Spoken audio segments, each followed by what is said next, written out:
Alright guys, welcome back to Formula 1 News. Quick video today on Red Bull and Max Verstappen. Despite the monstrous advantage that both of those aforementioned parties have in the Constructors and Drivers' Championship respectively, Verstappen does not want his team to slow down, saying they've still experienced some issues with their car over the last few races and want them to keep pushing on, win more races and just completely assert dominance this season. On the other hand though, could Red Bull decide to focus on next year's car given the fact that both championships seem to be locked up at this point? Very much intrigued to your thoughts in the comment section below. Hit the like button if you enjoy, subscribe if you are new as always. Look at this actually as well, the fact that Charles Leclerc is the fourth biggest point scorer over the last 5 races. It goes Verstappen, then Hamilton, then the 2 Ferrari drivers, then Russell, then Perez in the top 6. Of course the top 6 is expected, the order most certainly not, at least from Ferrari's perspective. This also from Alex Albon I thought was kind of interesting, talking about his kind of stint at Red Bull, the fact that he thought that he was kind of put into this stint a little bit too early. He actually went on to say here that I think the experience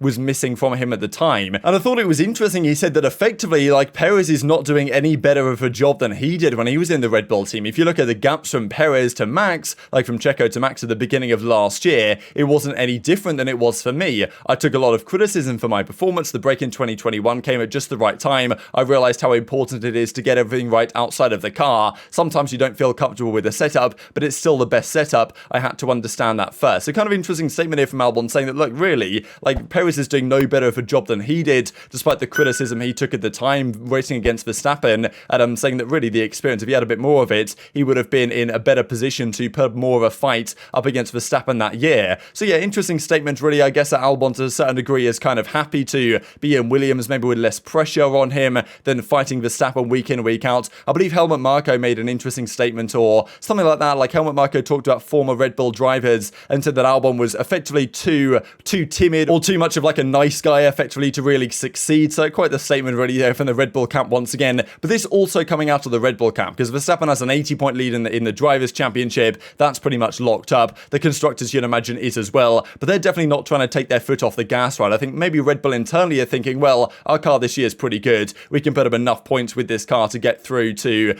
still win the championships. Let's maybe focus on next year's. But Verstappen doesn't want to slow down. He wants to break the record or whatever for the most races won in the season. Like, he's already got 8 out of 13, I'm pretty sure, this year. That's not bad at all. Like, I'm already on kind of pace with a lot of the records that we have seen before. There's a lot of things we can look into that we can do better, says Verstappen right here. And going on to say the following, I think as a team, we want to win more races. That's definitely what we will try and do after the break. Talking about the engine issues that apparently he had, because of course on Saturday, he had the issue with this MG UK, I believe, which cut short his qualifying run. He had to start 10th. And he says even in the race, they had some issues with the clutch and some of the upshifts, which is not great to drive with. Of course, overall it's good. We'll have to keep working though and trying to improve on things, saying that really they're not quite as dominant as they appear in the numbers because of what Ferrari has done. Saying that, look, we know our car is very quick, but I think throughout the race, Ferrari was also very fast. Then they made the wrong call with the hard tyres about choosing the right tyres at the right time. There's still a lot of things we can look into, and after that doing better. Like, I'm effectively saying, look, starting 10th and winning is great, but it's not quite, what we could have done, and still trying to improve. So yeah, Verstappen's definitely not trying to slow down at all. Neither, I'm sure, are Red Bull, but at the same time, they might think, look, I mean, maybe we should just focus a little bit more on next year's car because this seems to be pretty much locked up. Verstappen wants to maximize everything he possibly can. Theoretically, Verstappen, given how young he is